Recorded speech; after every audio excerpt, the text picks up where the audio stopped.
Hey, good morning, everyone, and welcome to the PivotBoss Pre-Market Report for May 19th, 2016. I'm Frank Ochoa, aka PivotBoss. Here's a look at the daily time frame of the ES. Obviously, we've continued to chop around this 2061s, back and forth, back and forth.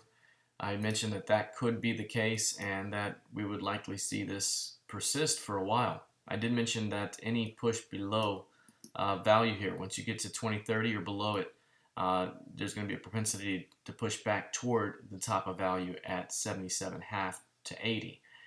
If we get back above this zone, you're likely going to see it come back down. Right now, obviously, no real edge in the higher time frame. Obviously, there's bulls that have been defending here, here, and here. So if there's any failure to hold this zone, there could be a stops run downward. But I believe that any push into the 2000 to 2009 zone could still be a buying opportunity for a return back up. I'm not quite sure the markets are ready to see expansion just yet, but the fact that price is converging toward an apex right now implies that we could see a widening of the range and some increased volatility that goes along with it. So there could be some nice movement ahead. Right now, though, no real clear edge to trade off of, not on a higher time frame basis at least. If we look at an intraday basis, after the FOMC minutes came out, we saw prices sell off. One thing we were looking at in the trading room was any push into 60, 61 could be a selling opportunity back down. And prices pushed back below 55s after failing to hold above 60, rather 56 halves. We see a push right back down, and that led to a nice formation of an impulse range. So this is the impulse range that we can use here moving forward, that 57.75 and this 30.75. That gives us a nice clear range to watch, the midpoint somewhere in the center of that range. And we're going to use that range for expansion and to watch for any failed expansion opportunities. So we'll keep an eye on that range as we move forward. You can also see one last thing here. Prices just significantly coiling up. That kind of goes with our higher time frame look. So we could see some nice movement here. Below 2030 again. You want to watch for any signs of a rejection. Here's the previous month's low. That could push prices up. Any failure to hold or get back above 30s could open up a big time decline ahead. So let's watch this range as we move forward. Here's a look at the crude oil chart in the daily time frame. One thing we talked about with regards to crude oil is how bullish it's been. We were looking for a move toward 49.08s. We got it. And we got it just as the contract changeover occurred. So 49.08 was reached on the June contract. We now are on the July contract, and you can see the next HVN above is going to be 49.80. And right now, prices pushed through the LVN here at about 47.80 and is now pulled back to it in addition to the previous month's high at 47.46. So right now, this is a zone to watch for bulls to defend. May not be perfectly clean. Could be a 1-2 day or even a 3-day test in this zone, but pulling back into this area offers an opportunity to defend and squeeze to the next upside targets. We have 49.80 and 51.65 as the next two key upside targets to defend. We've had a nice trending upside channel type thing going on here, and again, pullback is likely to be defended for the next squeeze up. Failure to hold above the previous month's close will likely solidify a larger drawdown back toward 43.70. All right, let's take a look at the intraday time frame here. We're coming back toward that LVN on the higher time frame. Here's the previous month's high, 47.46.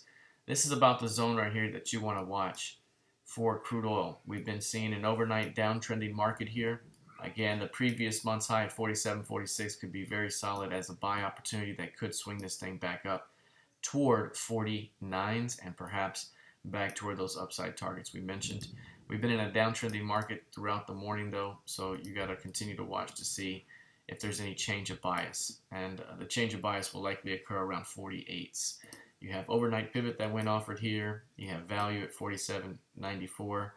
Little kind of higher lows going on, so it's going to have to break above these 48s and establish or reestablish acceptance back above that zone in order to see it push higher. All right, let's take a look at gold for a moment.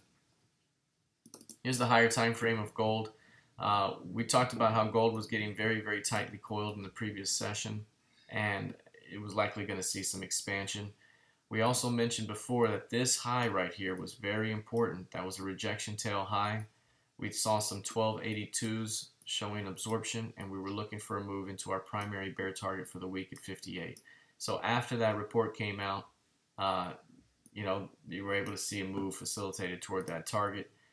We reached our target, and we could see a continuation a little lower. I talked about before that if we're rejecting up here, then we could see a move all the way back to composite value.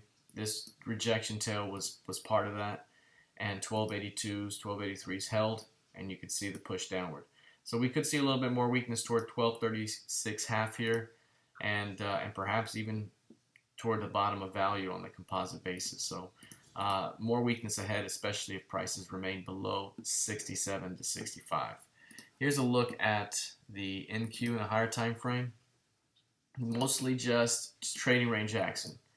A lot of trading range action here.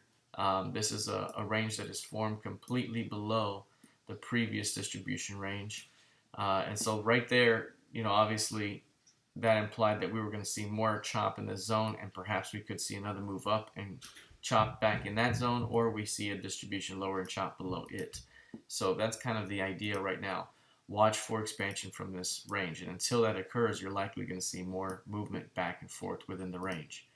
If we take a look just real briefly at the profile of the micro composite range here, we'll start on this candle and move over to the current. That gives us an idea here. We can take off these monthly pivots. Here we go.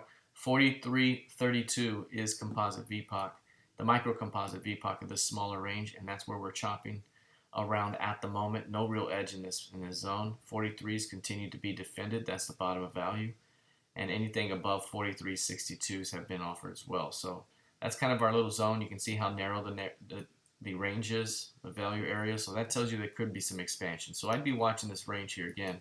4,400 on top, 4,300 on bottom.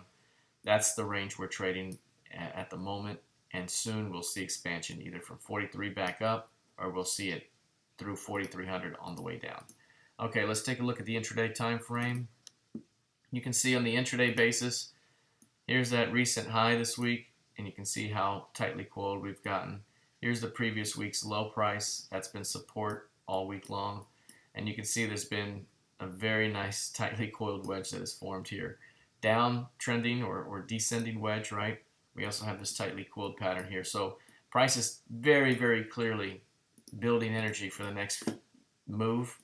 Anytime you have a descending wedge, that tends to imply weakness ahead. But again, a breakout from this tightly coiled pattern here is going to be the ticket for the next wave of expansion. So continue to watch it. I mean, until then, right now the previous session's open is bid, so pulling back toward this area, you could look to flip it back up. Anything above 43.40 right now, above here, could be an opportunity to flip it back down as we kind of build this range, but eventually expansion should be seen. All right, that's it for now. Let's see how this thing plays out heading into the rest of the session. Good luck and trade well.